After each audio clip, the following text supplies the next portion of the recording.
everyone, welcome back to my channel for a brand new mystery with Mollie. If you are new around here, if you have never seen my face on your screen before, then hi, my name is Mollie and I post true crime videos like this every single week. So if you think that that is something that you might want to stick around for, then please do subscribe and don't forget to switch on the little notification bell so that YouTube will let you know whenever I post a new video. This week we are going to be talking about the solved case of Cassandra McDermott. She was a young woman from London who in the early 2000s was tragically found killed in her home, resulting in an investigation into her death being launched by the police. And it didn't take long for the police to narrow down their top suspect in the case. Due to his violent past and history of abuse, they were certain that they knew exactly who was responsible. However, when it would come to his court proceedings, the evidence just wasn't there to prove it, and the accused was able to walk free thinking that he had gotten away with murder. Or at least that was until years after the crime, when the law was changed in England and Wales, a law that would see this twisted predator finally locked up for good. Let's delve into the shocking story of Cassandra McDermott. But quickly before we get into the case, please listen carefully to the following. This video contains heavy themes such as rape and sexual assault and domestic abuse and violence. Viewer discretion is advised. So for this week's case, we are going back more than 22 years now to October of 2001 in the town of Norbury, which is located in Croydon in South London in England. And this is Cassandra McDermott. She was a young woman who lived in Norbury with her family. Cassandra Eleanor McDermott was born on the 19th of November 1981 to her mother Jennifer McDermott, who was a probation officer. And unfortunately I couldn't find the name of Cassandra's father anywhere online, but I know that she was one of 3 children. She had 2 older sisters named Andrea and Sophia. So Cassandra was like the baby of the family. There were more than 11 years between Cassandra and her oldest sister Sophia. So as you can imagine, her sisters were always very protective of her, which I can definitely relate to as someone who also has 2 big sisters. And Cassandra was described as being a very energetic and lively young girl. She had a good sense of humour, and her sister Andrea described her as being a quote,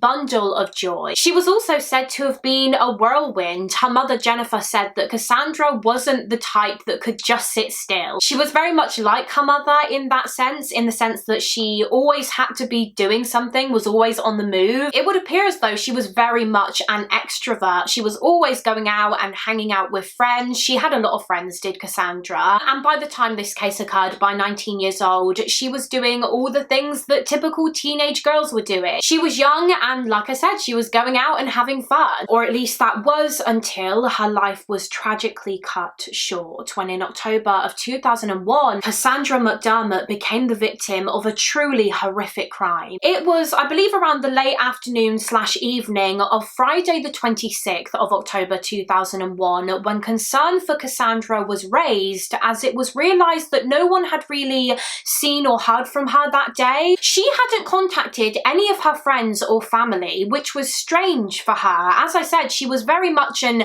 extrovert type who was always going out or meeting up with someone, it seemed. So yeah, I think the fact that no one had received any contact from her that day, well, that was out of character. Now at this time, Cassandra's mother Jennifer was actually on a little trip away to Jamaica, and so Cassandra was staying at her house and looking after it. Jennifer's house was on a road called Granville Gardens in Norbury, and that day, that Friday, Jennifer had been trying to call her daughter. She tried to call her a few times, I believe, but Cassandra never picked up the phone, leading to Jennifer becoming concerned. Her sisters Sophia and Andrea had also tried to get a hold of Cassandra, but they too had no luck. And so because Jennifer was obviously in a whole different country, Cassandra's sisters decided to head to their mother's house to check on Cassandra that Friday evening, to check that she was okay. And when they walked inside, the first thing that Sophia and Andrea noticed was that the house was completely silent, just quiet, almost eerily quiet. And so they started walking around. Andrea walked upstairs, and when she walked into her mother's bedroom,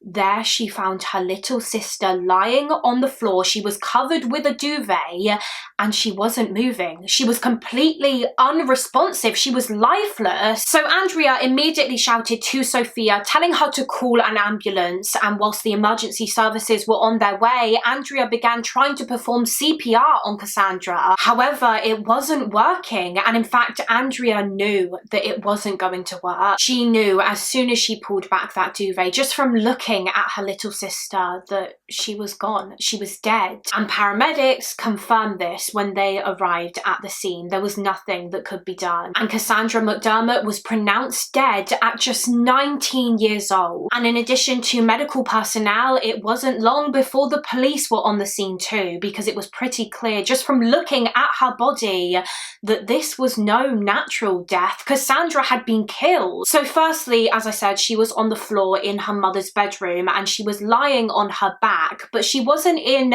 like a natural position. Obviously, we know that a duvet had been placed over her, suggesting that someone had tried to almost hide her, or that maybe whoever was responsible for her death almost just couldn't bear to look at her, couldn't bear to look at what they had done. As well as that, her sister Andrea said that she was covered in bruises, suggesting that Cassandra had been hit and beaten. Her clothing had been partially removed and there was evidence of some kind of disturbance or struggle in the bedroom where Cassandra was found, as there was a bit of blood spatter, I think on the wall or on the floor. It wasn't totally clear just yet exactly how Cassandra had died, but the evidence at the scene and on her body suggested that she was the victim of foul play. And so a murder investigation was quickly launched by the Croydon police. It was considered in the beginning whether or not this could have been the case of a robbery gone wrong. Was Cassandra killed by a burglar or burglars as they were trying to steal from the property? However, this theory was quickly ruled out, as it didn't appear as though anything was missing, nothing of value had been taken from the property. And also there were no signs of forced entry to the home, so this indicated that Cassandra must have let her killer inside. Does that mean that she was killed by someone she knew and initially felt comfortable being around? So the investigation was quickly in full swing. A forensic team was sent in to search the house for evidence, and the police also began conducting door-to-door inquiries and asking the neighbours if they had seen or heard anything suspicious on the night that Cassandra was killed, the night before she was found. But no one did. No one reported seeing or hearing anything. No one heard the sound of shouting or screaming. No one saw anyone running away from the scene. So this was unfortunate that there didn't appear to be any witnesses. Although, luckily, despite this, it wasn't long at all before the police had their first suspect in the case. You see, something that they did observe at the scene was that parked outside of Cassandra's mother's house on the driveway, there was a car. And this car didn't belong to Cassandra. It didn't belong to her mother Jennifer or anyone else in the McDermott family. So whose was it? And why was it on the driveway? So the police made note of the license plate and they took a look into the car records, and in doing so they discovered that this car belonged to a man named Mario Soler, who was actually Cassandra's ex-boyfriend. Mario Soler was a footballer, a pretty promising footballer actually. He played for Maidstone United part-time, and he also worked part-time as a builder, I believe. And he and Cassandra met at a carnival when she was just 15 years old, and he was about 4 years older than her. He was 19. But despite this, despite the fact that he was an adult and she was still technically a child, they began a relationship, which of course Cassandra's mother Jennifer was not happy about at all, because Cassandra was literally a teenage girl. She was still in school. So what did this 19-year-old man want with a schoolgirl? But alas, they began a relationship, and this relationship was an incredibly turbulent one because Mario was very abusive towards Cassandra. He was both controlling and physically abusive. He'd been violent to her on many occasions, and in fact the police had even been called on several of these occasions. However, Cassandra never wanted to press charges against Mario for the abuse. abuse, I mean, it's more than likely that she was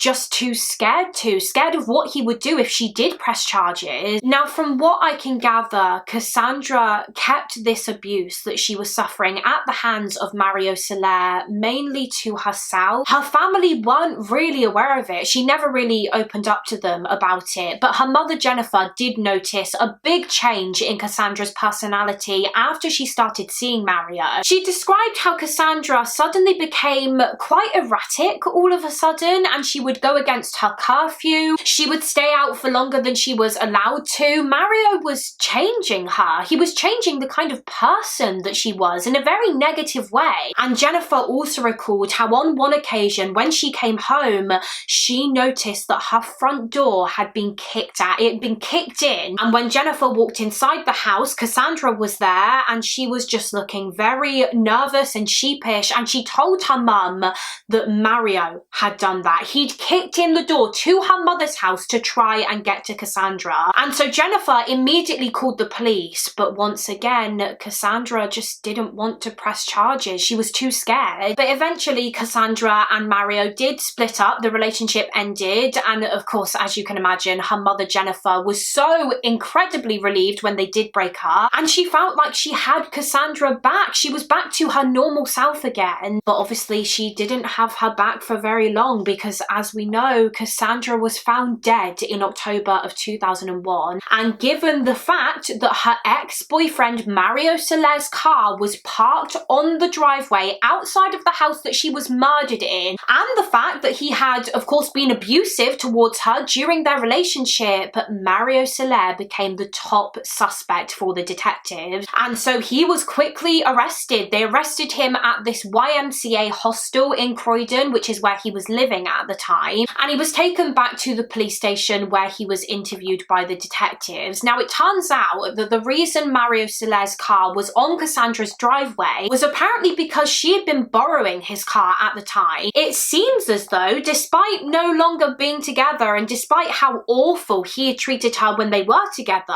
Mario and Cassandra were still kind of friendly with each other after they split. They still kept in contact, hence why he allowed her to borrow his car. And so yeah, like I said, that's the reason why it was on the driveway. So anyway, the interview with Soler commenced. The police tried to ask him questions about Cassandra's death, whether he had any involvement. And interestingly, he refused to answer any questions, but what he did give the police was a prepared statement that he had created alongside his lawyer. And in this statement, he admitted that he had been to Cassandra's mother's house on the night of her death. He'd gone there on the evening of the 25th of October, and he claimed that he spent about 3 hours with Cassandra that night. However, he would not tell the police which 3 hours he spent with her. He wouldn't be specific about the time frame that he was with Cassandra. And he claimed that when he left her house that night, she was alive and well, and so someone else must have murdered her after he left. Of course, the detectives didn't believe this for 1 minute, didn't believe this story that Cassandra was fine when he left. But the thing is, this statement that he gave made things really tricky, because by admitting that he had been there to the house that night, he was almost already explaining away any evidence that, for example, the forensic team might find. If they found Mario's DNA in the house or on Cassandra's body, he's already very cleverly covered his back. He can just say, well, I told you, I was there, so it makes sense that you might find my DNA. And the fact that he wouldn't tell the police which 3 hours he was with Cassandra, he was keeping his statement very, very vague on purpose so that the police would struggle to catch him out and disprove his account, which to me already kind of screams guilt in itself, because if he was innocent, why wouldn't he tell the police what time he was actually with Cassandra? We're talking about the murder of his ex-girlfriend here, the murder of a girl that he once claimed to love. Surely he would want to help the detectives with their investigation into solving the crime. Surely he would want to cooperate, unless of course he was the killer. That's what the police believed. They were sure that Mario Soler was responsible. They were eventually able to rule everyone else in Cassandra's life out. All of her friends were ruled out. Her current boyfriend was ruled out. She was seeing someone else by the time this case occurred, and he too was eliminated as a suspect. So yeah, yeah, the police were convinced that Mario Soler was their guy, but at this point in time, they just didn't have the evidence to prove it. And so after his interview and after his prepared statement, he did have to be released. He was released on bail. But the police continued with building their case against him, and in doing so, they began trying to piece together both his movements on the night of the murder and Cassandra's movements to try and work out which 3 hours he was with her. If he wasn't going to give over that information, then the police would have to work it out themselves. Now, luckily, the police were able to piece Cassandra's movements together quite easily thanks to her phone data and her phone records. So on the day of the 25th of October, the day before her body was found, they knew that she'd been to see a friend of hers. She'd also visited one of her sisters at their place of work. But she'd actually also had a bit of an accident with her car that day, and her car was written off the road because of this, hence why she later borrowed Mario Soler's, I'm guessing. Following this, she saw her boyfriend for a little while, and afterwards she got into a taxi, and she got this taxi to an internet cafe, and she actually accidentally left her mobile phone in the back of the taxi. So from here, she was using public telephones and landlines to make phone calls. She later picked up the car that she borrowed from Mario Soler, and then that evening she drove this car to a local Chinese restaurant shortly before midnight. She picked up some dinner for herself, and then she popped into a petrol station, and she was caught on CCTV in the petrol station alone. She then took her Chinese takeaway back to her mother's house in Granville Gardens in Norbury, where she began eating it, and that was something that the police made note of at the scene. In the house, they did notice this like half-eaten Chinese meal just left out on the side. So from about midnight into the early hours of the 26th, the police knew that Cassandra was back home, back at Granville Gardens, and she didn't leave again after this. She was in for the night. So now they had to establish Mario's movements from that evening, which luckily, again, would prove quite easy to do, thanks to the CCTV camera that was at the YMCA hostel in Croydon where he lived. The police had a look through the footage from that night, and they spotted Mario Soler leaving the hostel at around 10 p.m. on the evening of the 25th of October, and he didn't return until 7 hours later at around 5 a.m. in the early hours of the morning on the 26th. Now remember, Soler said in his prepared statement that he had been with Cassandra at her house for about 3 hours on the night of her death, but he wouldn't disclose the exact time frame of when those 3 hours were. But we now know from Cassandra's movements that it had to have been sometime after midnight, because the police had already pieced together all of her movements from that evening and earlier that day prior to this, and she wasn't home. She was pretty much out of the house all day on the 25th, and she didn't return home until after midnight with her Chinese meal. So he had to have gone to her house sometime after midnight. The 3 hours that he was with her must have been after 12 a.m, meaning that he must have been with Cassandra when she died. The reason the police came to this conclusion was because of the findings in Cassandra's autopsy. You see, the pathologist found that in Cassandra's stomach there was a partially digested meal consistent with a Chinese takeaway. There was rice and meat and vegetables in her stomach, and the pathologist was able to determine that Cassandra had died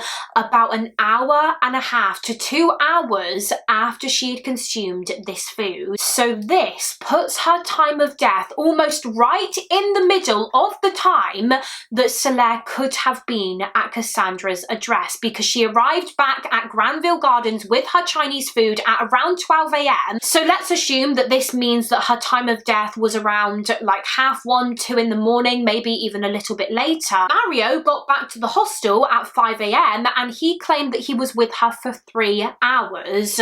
So that means that he must have either been there when she died or that she was already dead by the time he arrived at the house. But of course, that's not what he said. He said that she was fine when he left, while the contents of her stomach now indicated otherwise. But going back to the CCTV evidence a second, so as I said, there was CCTV at the YMCA hostel where Mario Soler was living, and when he was leaving the hostel at 10 p.m, the police noticed that he was wearing this what looked like white coloured distinctive leather jacket with some kind of design on the back. Now when he returned to the hostel later that night at around 5 AM, he was captured on CCTV in the elevator in the YMCA hostel, and he still had the jacket, but they noticed that he took the jacket off in the elevator and he looked as though he was almost studying it. He was looking at it very, very closely. At one point, he was even holding it in the direction of the light so that he could get a really good look at the jacket, and the police now believed that that was him checking for blood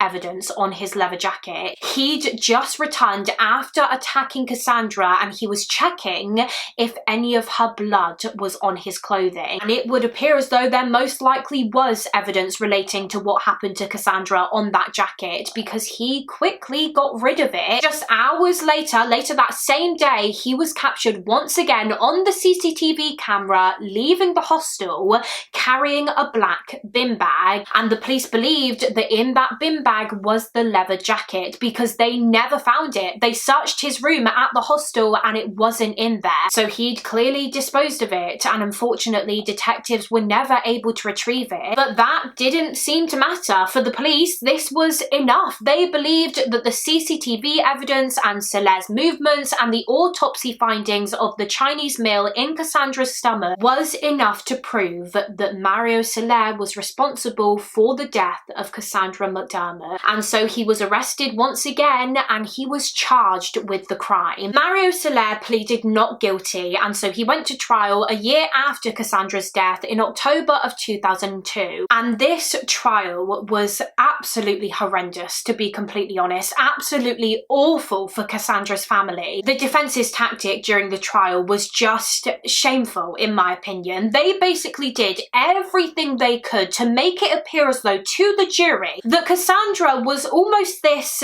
like promiscuous young woman, because something about Cassandra was that as well as female friends, she also had a lot of male friends. She was friends with a lot of guys, and many of her guy friends turned up to the trial to obviously show their support to her family, and the defense pointed this out to the jury. They pointed out that there were several men in the gallery. Cassandra knew several men, and I suppose tried to allude that maybe she'd had relationships with them too, and that any one of them could have been the killer because it wasn't Mario Soler, even though, as we know, the police had already ruled out Cassandra's friends as suspect. Also during the trial, Cassandra's mother Jennifer was called as a witness, and the defense began asking Jennifer questions about her daughter's underwear, about how many pairs of underwear Cassandra had. Just really inappropriate and, to be honest, irrelevant questions like that. I'm not quite sure what the defense were getting at with these questions, whether they were trying to make it look like other guys, her guy friends, had brought Cassandra this underwear to again make her look like this promiscuous young woman, or whether they were trying to make it look like Cassandra had stolen some of her underwear from clothing shops, because they were also asking her mother how Cassandra would have had the money to buy this underwear. They really tried to paint Cassandra as being this street kid, this teenage thug almost. So I wonder if they were trying to tarnish her personality to the jury by making out that she was a thief or something, a thief who had stolen underwear. I honestly have no idea. But they were relentless. The defense's strategy was just to launch this complete character assassination of Cassandra. They tried to destroy her and almost villainize her for doing things that every other young woman her age was doing at the time. Going out and drinking and having fun with friends. This was supposed to be the trial of Mario Soler, and instead it was like Cassandra was on trial. The victim was on trial, not her alleged murderer. And as I said, it was horrendous for Cassandra's family, heartbreaking, having to listen to the defense tear into Cassandra day after day. I have a quote here from Andrea McDermott, one of Cassandra's sisters. She said, "The worst part about the trial was that they could not see how wonderful she was, and I don't think we ever got a chance to express how special she was to us. The trial made me never ever want to speak about this again. It was that horrible. The prosecution obviously gave their side during the trial, presenting their evidence. They presented to the jury what they believed happened on the night that Cassandra had died. They said that Soler obviously went round to Cassandra's mother's house on Granville Gardens in Norbury, and it was there where an argument broke out between Mario and Cassandra. Exactly what this argument was about, who knows, but they believed that this argument ended with Mario becoming violent and beating Cassandra, as he had done before. As we know, he had a history of being abusive towards her, and it's believed that he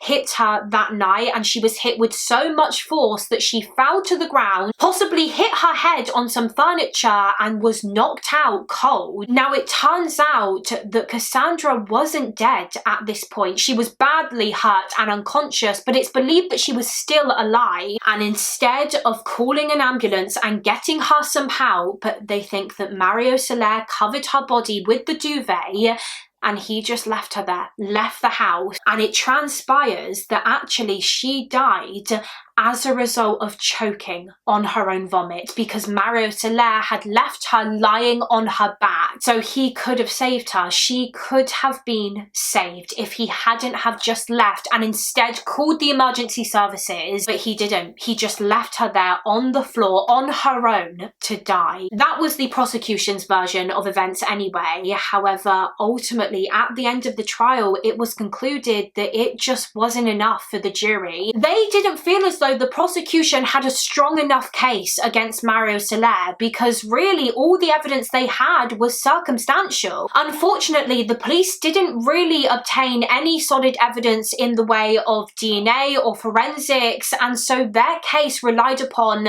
you know, the CCTV footage and the autopsy findings. They didn't necessarily have anything concrete tying Mario Soler to the crime, and frustratingly, they also weren't allowed to bring attention to Soler's previous criminal history during the trial. You see, it turns out that less than a year before he met Cassandra, he'd been let out of prison for rape. Mario Soler was just 15 years old when he and a couple of friends of his lured this young girl into this basement area of Lewisham College in southeast London, and there they essentially held her hostage and they raped her. I don't know what happened with the other boys involved in this crime, but Mario was arrested and convicted, and he was ordered to serve 5 years in prison initially, but he was let out after 4 because he appealed his sentence, and by 19 years old he was a free man once again. And we know that he was 19 when he met a 15-year-old Cassandra McDermott. So he had a history of sexual assault and violence, and yet this information about his previous conviction of rape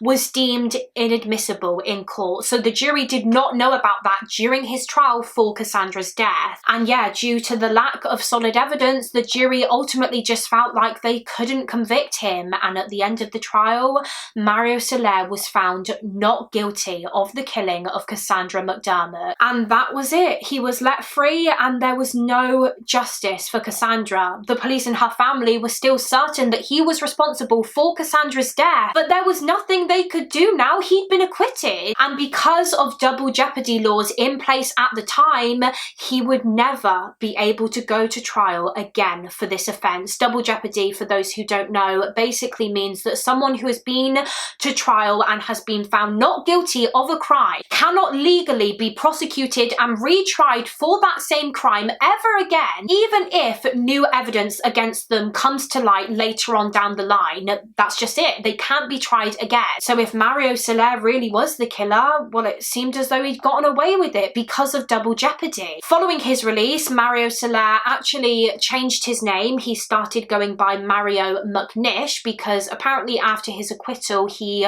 wanted to go back into a career in football, and he, I guess, didn't feel as though he would be very successful if he went by his real name, and people found out that he had been accused of and had gone to trial for the killing of his teenage ex-girlfriend. So yeah, he went by a new name and he got on with his life as if nothing had ever happened. But 2 years after his acquittal, in 2004, he was hit smack bang in the face with reality when Cassandra's mother, Jennifer McDermott, actually saw the man accused of her daughter's murder just walking down the street, and she confronted him. Jennifer was walking along a high street in Tooting in South London when she saw Mario Soler, and she just started shouting at him immediately. She couldn't help herself, understandably. She shouted to Soler, quote, "You murdered my daughter and you have the audacity to be walking in Tooting." And following this, Soler actually walked up to Jennifer and he just kept saying to her, "It's not me, I didn't do it." But he claimed to know who did. He told Jennifer that he knew who really killed Cassandra, and he said that he would phone her at some point and tell her more. But that phone call never came. He never called Jennifer. He obviously lied just to get himself out of that situation. He was a compulsive liar. And so Jennifer and the rest of the family had to keep on living their lives with the torment of knowing that the man who killed their precious daughter and sister was still free, just walking the streets as everyone else, free to do it again if he wanted to. But then came 2005, when suddenly there was a little glimmer of hope in the Cassandra McDermott murder investigation, because that was when the double jeopardy law was finally changed in England and Wales. This change in the law was thanks to the family of another murdered young woman named Julie Hogg from County Durham. She was just 22 years old when in 1989 she was found dead by her own mother, Anne Ming, and the man responsible for her death, Billy Dunlop, was originally cleared and acquitted when a jury struggled to reach a verdict. And because of double jeopardy, he could never be tried again for this crime, despite the fact that after his acquittal, he would repeatedly confess to people that he was in fact Julie's killer, and he would go around boasting about the fact that there was nothing that anyone could do about it now. He'd gotten away with murder. But Julie's family, her mother Anne specifically, was determined to not let that happen, and she campaigned for years and years for a change in double jeopardy laws. And finally, in 2005, she was successful, and the double jeopardy law was overturned, meaning that offenders could now be charged and retried for the same crime if the police have new and compelling evidence against them, evidence which they didn't have in their original investigation. I do plan on doing a whole separate video about the Julie Hogg case at some point soon, because I mean, it was a case that made history in the UK thanks to Julie's mother Anne. So if you guys would like to see that, please do let me know in the comments. But with this change in the law, as I said, came a little glimmer of hope in Cassandra's case. Now maybe if new evidence was obtained in her case, Mario Soler could go to trial again and she might finally get justice. And it wouldn't be very long before this opportunity of new potential evidence presented itself, when just 2 years after the double jeopardy law was changed in 2007, another young woman was brutally attacked in a crime that bore a lot of similarities to the Cassandra McDermott case, only this time the victim lived to tell the tale. Cara Hoyt was a 19-year-old girl and a part-time hairdresser and aspiring model, and in February of 2007 she was found by her boyfriend, a man named Junior Clark, lying in a pool of blood in her home from where she had been viciously beaten around the head with a hammer. Someone had literally attacked her with a hammer. So Cara was immediately rushed to the hospital, and initially doctors feared the worst. They were pretty sure that there was no way that Cara would survive this because her skull had literally been smashed to pieces. Cara underwent surgery for 9 hours to remove skull fragments from her brain, and according to reports, her frontal lobe and the left side of her cranium had to be removed also. And Cara was put into an induced coma while she fought for her life. She really was on the brink of death, but thankfully, by some miracle, a couple of days after the attack, Cara woke up from her coma. Due to her brain damage, she was unable to speak initially, and obviously she was hooked up to ventilators and tubes, but incredibly she she still remembered the events leading up to the attack. In fact, she remembered who had done this to her, and when she was alone in the hospital room with her sister Taryn, Cara wrote down on a slip of paper the name of her attacker. The name that she wrote down was Mario. And when Taryn read this and she asked her sister, quote, "Did Mario do this to you?" Cara wrote down, yes. It turns out that just like Cassandra McDermott, Cara Hoyt was another ex-girlfriend of Mario Soler's, another girlfriend that had been the victim of a vicious beating. Doesn't seem like that's just a coincidence, does it? Now, Cara and Mario initially met when Cara was in her early teenage years, but it was when she was around 16 years old, so I think around 2004, when she and Mario became a couple. They began a relationship, and Mario at this point would have been in his like mid to late 20s. I think he was around 26. So once again, he's a fully grown adult man and he's choosing to date a teenager, a child, which I think just that in itself says a lot about his motives here. It seems more than likely that he would choose younger girls to be his girlfriend because he probably believed that as they were so young and in a sense naive, it would be a lot easier for him to control them and manipulate them and groom them. Cara and Mario dated for well over a year, and obviously at the time he was going by the name Mario McNish, and according to one article, she tried to keep their relationship a secret for the most part because she knew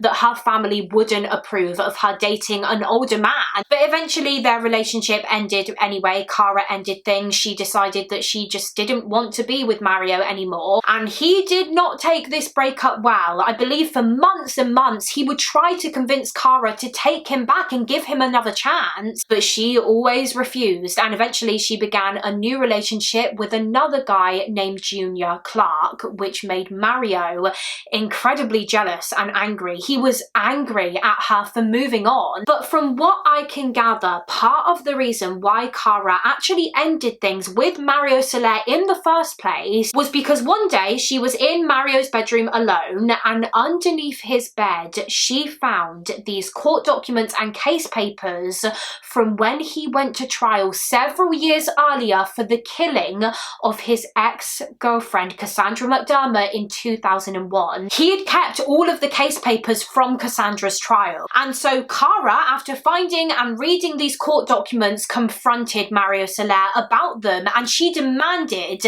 that he tell her the truth about what happened to Cassandra that night. And would you believe it? He did. For the first time, he told the truth about Cassandra's death, and he admitted to Cara that on the night of her death, the night of the 26th of October 2001, he went to Cassandra's mother's house. He had some Chinese takeaway with Cassandra, and he said that at some point an argument broke out between them, and during this argument he turned violent. He said that he hit Cassandra in the head. He just punched her. She fell to the ground, and instead of helping her, he just left her on the floor, covered her with that duvet, and walked out. And as we know, she died as a result of choking on her own vomit. The only person Mario had confessed to about Cassandra's death was Cara. So did he panic after this confession and beat Cara with the hammer to silence her so that she wouldn't be able to tell the police about his confession? Now, sickeningly, whilst Cara was in the hospital fighting for her life, while she was in the coma, Mario Soler turned up and he was acting all distraught at her bedside alongside her family. He was holding Cara's hand and he was saying things to her family members like, "I'm going to kill whoever has done this to Cara." He also kept trying to suggest that Cara's current boyfriend Junior was responsible.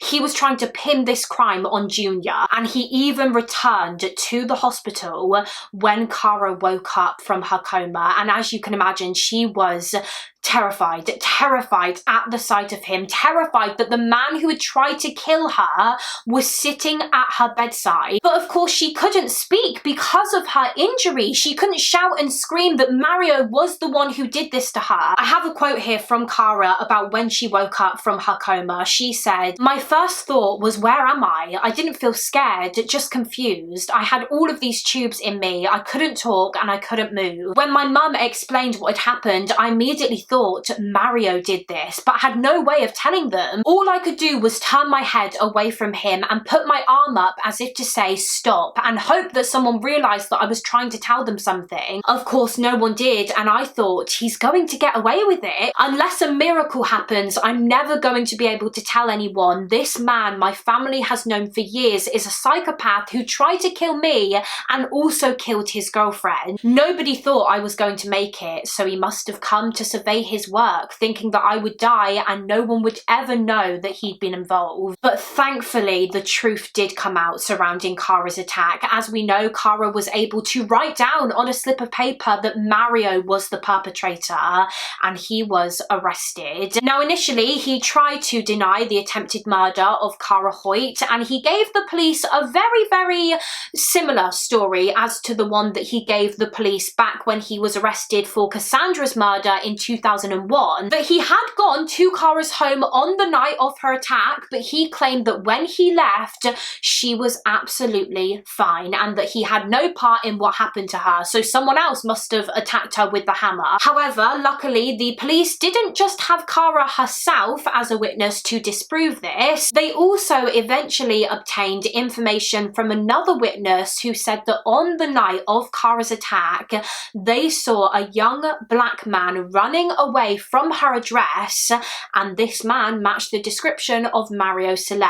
And if he wasn't guilty of her attack, if Cara was fine and healthy when he left as he claimed, why would he feel the need to run away from the house? The witness also observed this man getting into a Mercedes car after fleeing the scene, and Mario Soler had a Mercedes car at the time. So Mario Soler was charged with the attempted murder of Cara Hoyt, but that wasn't all that he was charged with. You see, it was as a result of Cara's attack that the detectives previously involved with the Cassandra McDermott investigation felt that they now had the new and compelling evidence that they would need to take Mario Soler to trial once again for her murder. Because they had Cara, they had a witness that Mario had confessed the killing of Cassandra too. And so they went to the Court of Appeal and they were able to get his acquittal for the murder of Cassandra McDermott overturned, meaning that he could once again be charged in relation to Cassandra's death, and her family were informed that,